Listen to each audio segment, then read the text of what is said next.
Head to the recycle bin for this cute and creative idea that won't break the bank. To start, I'm choosing an LED puck light from the Dollar Tree. Lights that come with a remote would be an added bonus. To determine the wood sizes, one piece of wood is cut to the same width of the tin can, one piece slightly larger for the base, and 2 cedar strips measuring 12 inches long that will hold up the can.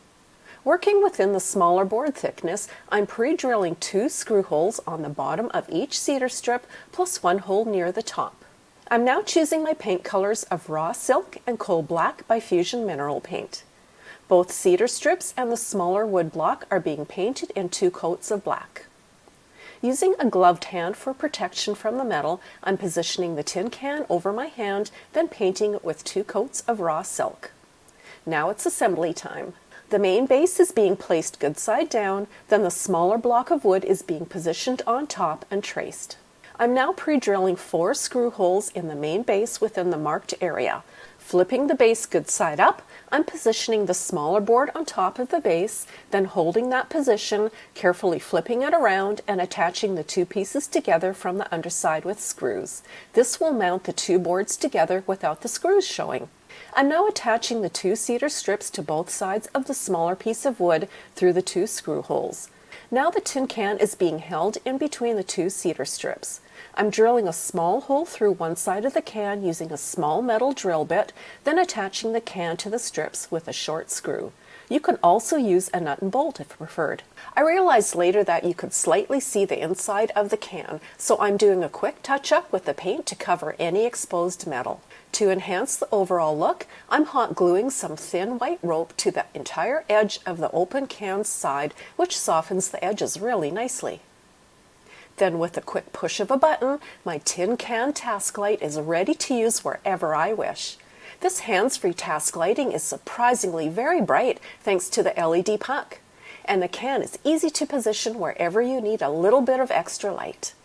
I love the aesthetic of the tones, which marries my home office really well. Plus, there's even a place for a sticky notepad to help me get my work done. Plus, my coffee cup even fits using it as a coaster. Pick up 1 or 2 clear plastic bowls from Dollar Tree. Peel and reposition the sticker on the bottom of the bowl. Use a Sharpie to trace the outline. Take a wood-burning tool to create a hole in the bottom of the bowl.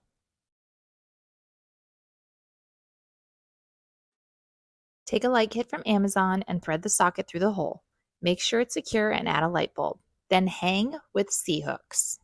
There you have it, a cheap way to create your own DIY pendant lights for your home for less than $15. I hope this inspired you to try this DIY pendant light in your home. Thanks for watching Home Talk, and see you next time. I picked up this vase and bowl at my local thrift store. First thing I want to do is clean it up really good and then add a light coat of spray paint to the outside. I'm choosing an off-white because that's going to match with what I'm doing in the next step. I'm going to spray these down just 1 coat and let them dry. Then I grabbed some napkins with a nice pattern on them. I'm going to open up a single napkin, and most napkins are 2-ply, some are 3. This one's only 2, and I'm just going to gently pull apart the layers. I want to save the patterned layer, and I can discard that white bottom part. I want to take this pretty pattern from the napkin and apply it to those 2 glass vases. So I'm going to need a little bit of Mod Podge and a paintbrush to do that. So because these are curved surfaces, I can't just put the napkin right on top. I want to cut it down into smaller pieces so I can lay it over the curved surface without getting too many wrinkles or folds. I'm going to start by applying a generous layer of Mod Podge to a section of the larger vase. Then I'm going to place the napkin on top and just gently press it down with my fingers. This can be kind of a messy job, but using your fingers is really the best way to do this.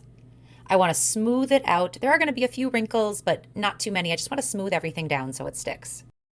With the main part covered, I can go ahead and cover the bottom and the edges with smaller pieces. A good tip is to cut slits into the side of the napkins. It's going to help them fold down and overlap a little bit nicer. I'm using the same process to cover the smaller vase with the napkins as well. Once both of these pieces are completely covered, I want to set them aside to dry so all that Mod Podge dries. Once they're completely dry, I want to add a final coat of Mod Podge over the top. This is going to help seal everything in and create a really solid, durable surface. I want to turn these 2 vases into a lamp. So I am going to use some really strong glue. I grabbed some super glue here to attach the smaller one to the bottom of the larger one. There are a couple options for turning this into a lamp. There are traditional puck lights that you just press to turn on and off, or you can get these little lights that are remote controlled. I hope this inspired you to pick up some thrift store vases or use some that you already have and turn them into a decoupaged lamp. Thanks for watching Home Talk. We'll see you next time. Run to the dollar store and grab some jute cord. You're going to need either 1 or 2 plastic bottles. Now for this larger bottle here, there's a groove that I'm going and cutting into, and it is definitely a lot easier if you are using a plastic bottle that has these grooves. It's so much easier to go and cut, and it'll also be a lot cleaner. For this smaller container, I'm going down to the first groove and cutting it just like I did for the larger bottle. Now make sure to save the caps. You can always use these at the end, or you could just use them for a different craft. Now we are going to go and use some burlap. So now we're going to go and take some wire. You're going to want to go and cut a 3-inch section. Go and line this up with a piece of wire that you have, and then go up just about an inch more. So you have 3-inch pieces and you also have 4-inch pieces. Now we're going to go and just cut this. So we're going to take a small amount of hot glue, put it onto one end, and we're going to go and slowly wrap the jute. It actually does help if you kind of just take 2 of your fingers, pinch it, and then just kind of twirl it at the top. As you go along, add hot glue, and after you get to the end, go and cut off any extra string, and then go and glue down the ends. Now that these pieces have some jute on them, we're going to go and bend this in half, make some points, and it's going to look like this, almost like a leaf or a flower petal. Now take some hot glue on the outer portion of it. After that has been glued on all of the surface, take it and stick it down onto some of your burlap. For the inner portion of my burlap flowers, I am using this worn burlap because I feel like it just gives a little bit more character in the inner portion, and it also looks really cool when it lights up. So after you have this glued down, just go around the edges and then go and cut off this extra amount of burlap. Now for this burlap here, now we're going to go and take some of the jute and we're going to glue it around the bottom along with all the way to the top of this cut piece of bottle. Continue to go and wrap this, use your thumb to guide it, and if you have a little bit of extra string, what we're going to do is put some glue in the inner portion. Then we're going to go and take this extra little bit of string and we're just going to go and glue it into the inner portion here. These are the petals that are going to go for the innermost portion of it, and that looks pretty good. So go and figure out where you're going to place these and start to hot glue them down. The easiest way to go and bend these would be to go and take your finger at the center point, go and bend the top, and then they are ready to go and glue down. So the inner portion for this one, I am using 3, and these are the smaller leaves. Then on the outer portion, I'm going to be using 5 of these, and these are the larger leaves. When you're gluing these down, you want to go and match them up almost along the lines of where some of these smaller ones are, but you also want to try to go and space them a little bit because you do want to leave a little bit of a separation in between some of the other petals. Now I chose fairy lights for this craft because I didn't want to use an actual light bulb. You can if you do want to, but because this is plastic and also has a whole bunch of burlap, I really didn't want it to possibly get really warm and maybe catch on fire. To secure the fairy lights, make sure to use a little bit of hot glue. For the smaller bottle, we're going to go and wrap it in jute first, like we did with the larger one, and then we're going to go and glue down the petals. Now the only difference is that the wire should be facing inwards, so it's hidden by some of the burlap.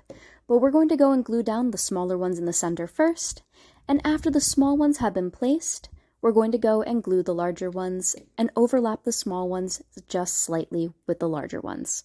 Now stick the fairy lights in place, and if you have to, use a little bit of hot glue to go and secure it. Now you're ready to go and hang these up in a place of your choosing in your home. So I have this area in my kitchen where it would normally have a curtain rod, but I think this looks awesome with these, and it just lights up the space. I also really love the little bit of extra fairy light cord, because it really just looks so cool. Thank you all so much for watching. I will see you next time. Bye!